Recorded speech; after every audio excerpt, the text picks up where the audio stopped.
Alright, day 7 of urban versus bush survival, and I'm in the urban leg of it, and tomorrow I'll go bush, so I'm just going to show you a few things you could use in an urban environment or in a bush environment to keep yourself alive.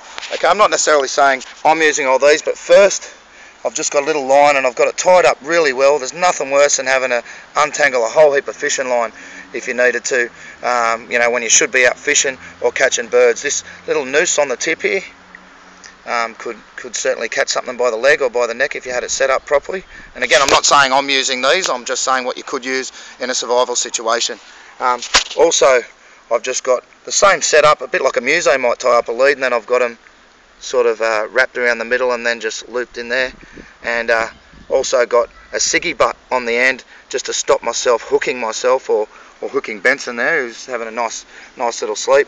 And I've always got a few of those set up. It's good to have all these lines out in the water wherever you go, and also you'd use them to try and catch birds. In an urban situation you'd have pigeons. Of course, seagulls are native, but in a dire straits, in a survival situation, you'd certainly go for the seagulls and other native birds if there was an abundance, but not in this trip. There's a lot that I could have got for sure, but I definitely don't do that.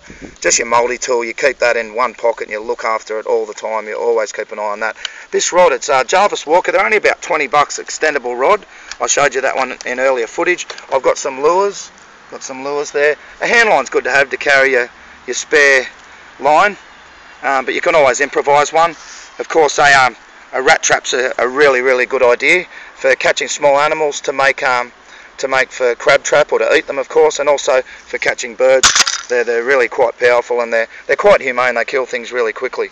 Also, to use as bait, we've got a bit of what's left over of the duck from yesterday. You try and keep the flies away from it, but if you can attract flies to it as well, and the maggots get into it, they can be great for bait or great for burley as well. So you can consider those things and have some put aside for using to hook up onto bait, and some aside to attract the maggots. This is an improvised net just out of a screen door, a coat hanger, and an old mop, and that could be used to catch birds, also to catch small fish, to keep you and your family and friends alive if you needed to in a survival situation.